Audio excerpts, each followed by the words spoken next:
at a really early age too, despite the type of church that we went to that didn't really believe in it, I also spoke in tongues, even though that wasn't something that my church denomination believed in at the time. Wow. But it was just something that seemed to be quite natural. Was that something that your parents did as well? No. It was just you? It was just me. So how did you, in your mind, how did you deal with this? Because you wouldn't have had much information about it or anything. Do you think you were a bit weird or...? No, I didn't. I just didn't quite believe maybe until much later, and that's another story of how God showed me how real it was.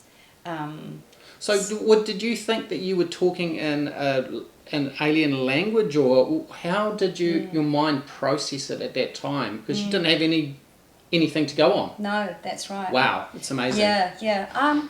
I just, as a childlike faith, I just would use it. And it just naturally came out of you. Do you remember the first time you spoke in tongues? In my bedroom, just talking to God at night. Yeah. And just, starting to use it. So the language would flip between English and tongues. Yeah. Do you only have one language?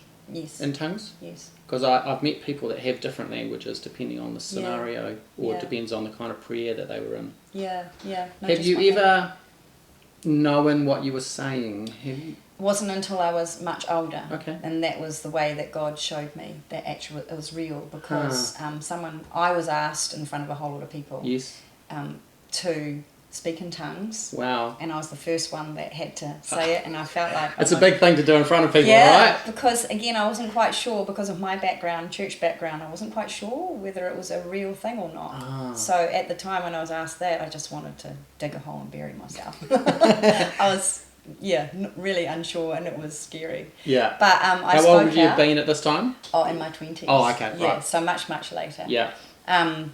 Anyway, so someone else in their room had a gift of interpretation. Yes. And so they were asked to interpret. Yeah. We were basically paired off, and he interpreted mine. And it was at that point that I just cried. Yeah. Because what he had said was not... I didn't know verbally exactly word for word what I was saying, but I could sense in my spirit what it was that I was saying to God.